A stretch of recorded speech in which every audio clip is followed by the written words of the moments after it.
श्रीराम समर्थ श्रीराम. भाग 41. भगवंतांनी मनुष्य मात्रांना का बरं उत्पन्न केलं? मनुष्यानी स्वतःचा उद्धार करून घ्यावा यासाठी उत्पन्न केलं. आणि मनुष्याला आपला उद्धार करून घेण्याचं पूर्ण स्वातंत्र्य आहे, ते इतर प्राण्यांना नाही. मनुष्याचं परम उद्दिष्ट भगवत प्राप्ती असलं पाहिजे आणि म्हणूनच मानव शरीर त्याला देव केलंय. पण दुष्कर्म करणारे लोक, मनुष्य हे शरीरात येतात आणि मिळालेल्या स्वतंत्रतेचा दुरुपयोग करू लागतात. सुखांच्या मागे धावतात, अनैतिक मार्गाने संपत्ती मिळवतात, खाऊन पिऊन चैनीत राहण्याची आवड निर्माण करून घेतात, दुष्कर्म करतात आणि मग शेवटी 84 लक्ष योनींमध्ये जन्माला येतात, मरतात आणि पुन्हा जन्माला येत राहतात. पण भक्त वेगळे असतात, यापेक्षा वेगळे भक्त असतात आणि त्या भक्तांचे 4 प्रकार भगवंतांनी सांगितलेत. कोणते 4 प्रकार? आर्त, अर्थार्थी, जिज्ञासू आणि ज्ञानी, हे 4.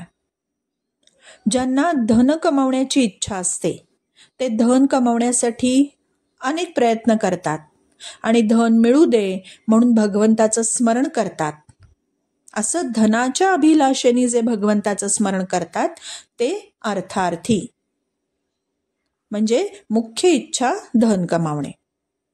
दुसरे असतात ते अत्यंत प्राणांतिक संकट ओढवलंय, आपत्ती आलीये आणि आता फक्त भगवंतच यातून सोडवेल, आपलं दुःख फक्त तोच दूर करू शकेल असा विश्वास ठेवून भगवंताला आर्त हाक मारतात, ते आर्त भक्त. उत्तरेच्या पोटातल्या गर्भावर जेव्हा ब्रह्मास्त्र सोडलं तेव्हा तिने इतर कोणत्याही उपायांचा आश्रय घेतला नाही, केवळ भगवंतांचाच आश्रय घेऊन कळवळ्याने प्रार्थना केली, रक्षण करा प्रभो, माझं रक्षण करा, अशी आर्त हाक दिली. अशा भक्ताला आर्त भक्त म्हणतात. तिसरा प्रकार भक्ताचा सांगितलाय,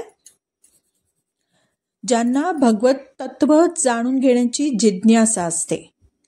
म्हणजे मी कोण, माझं स्वरूप काय, हे भगवंतांकडून जाणून घेतात, ते जिज्ञासू. उद्धव जे भगवंतांचे सखा होते ते असे जिज्ञासू भक्त होते.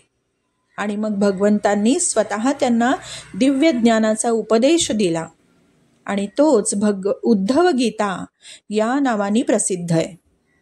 जशी ही भगवद्गीता आहे तशी उद्धव गीता पण आहे. आणि चौथा भक्त आहे तो ज्ञानी भक्त. तो अत्यंत विलक्षण असतो. त्याला कोणतीही घटना, मग ती अनुकूलातली अनुकूल घटना असो किंवा प्रतिकूलातली प्रतिकूल घटना असो, सर्वच्या सर्वच भगवत रूप दिसतं. कोणतीही वस्तू, कोणतीही परिस्थिती असो, तिथे त्याला भगवंताचीच लीला दिसते. नामदेवांच्या घराला एकदा आग लागली होती. एकदा त्यांना नदीकाठी मोठं पिशाच्च दिसलं होतं. आग असो, पिशाच्च असो, सर्व काही भगवंताचंच आहे हे त्यांनी जाणलं होतं आणि तेव्हा आगीला भगवंत म्हणून, पिशाच्याला भगवंत म्हणून त्यांनी दंडवत घातले होते.